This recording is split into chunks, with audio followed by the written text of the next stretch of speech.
So, I mean, we'll start with the laundry list, Coach, because it's getting long, right? I mean, obviously, KP and Hannah both out for illness. Yes. I saw Shoal got time after Tuesday. And then was Mahogany had ice on the bench. What's her status? Are we good there? Or?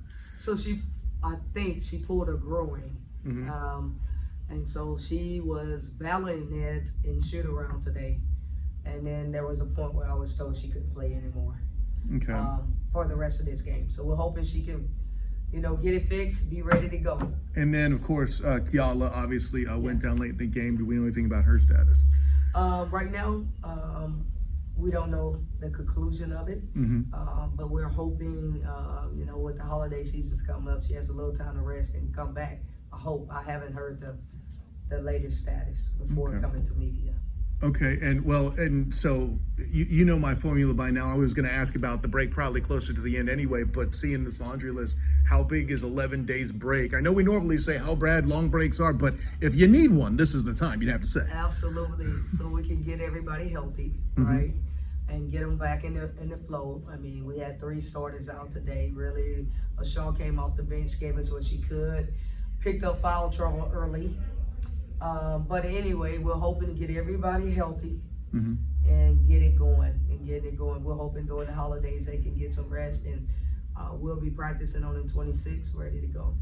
Okay, and Coach, I gotta go out and ask with this. I see you guys going to this game. I also see the Orlando Magic. They have their 2 top players out to injury, and then their third went down. I think it was Thursday night, and that's kind of the comparison I make. You 2 had Hannah and KP down, and then a Shoal who's the glue, just like Jalen Suggs is for the Magic. But what I hear them talking about is the opportunity for the other players to get that light. How big is the opportunity for the Kialas, the Mahoganies, and all that group, the Adangs, those guys, those players like that to come out there and get their opportunities? And did you like what you saw? I did. I like what I saw in our young players. I really did. And we wanted to make sure that they got this experience. We played a top 15 team in the country, some of the best players in the country, which is good, and they needed to get that experience against them. And understanding how to execute offensive game plan and a defensive game plan against some of the best players in the country. So that was good for us. And for those that are seeing Big 12 basketball, like it looks like this some nights when you don't have 3 starters. They have a number of solid players. Obviously, Sedona Prince did well underneath. Madison Connors did there as well. But as a team, what is it you like to, I shouldn't say like, what you appreciate seeing from a basketball standpoint that they execute? I would say the fact that. In the beginning, I thought, okay, I know we're down. We don't have Hannah, KP, or Shaw, but I felt like my players were initially toe to toe. We were competing, and then again the experience kicked in. You got to look at TCU players. I mean, they've been playing for a while. Okay, where we were out at one point, I had 2 freshmen, 2 sophomores, and 1 grad transfer on the floor. And that's it. That's the thing I took away from it was, okay, these are young kids getting great experience and competing. And so that's what we had to take away from it. Yeah, you mentioned that too. I was talking with TCU's group. They had mentioned the ball movement being good, and as the point you mentioned as well, when you have players that are less experienced on the floor and a team that moves fast, they got to remember their process, what they're supposed to do, all that much quicker. Do you feel like that's what impacted them a lot tonight? Absolutely.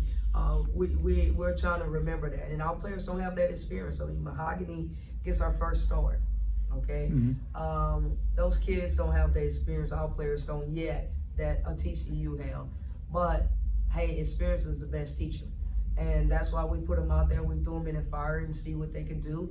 And I thought there was some moments that we struggled, but it wasn't because of effort. It was just experience. You got to be quick. You got to move to the ball. You got to jump on the passes. Not once the opponent has the ball. You got to move with the ball. And so those are things that our players just have to learn.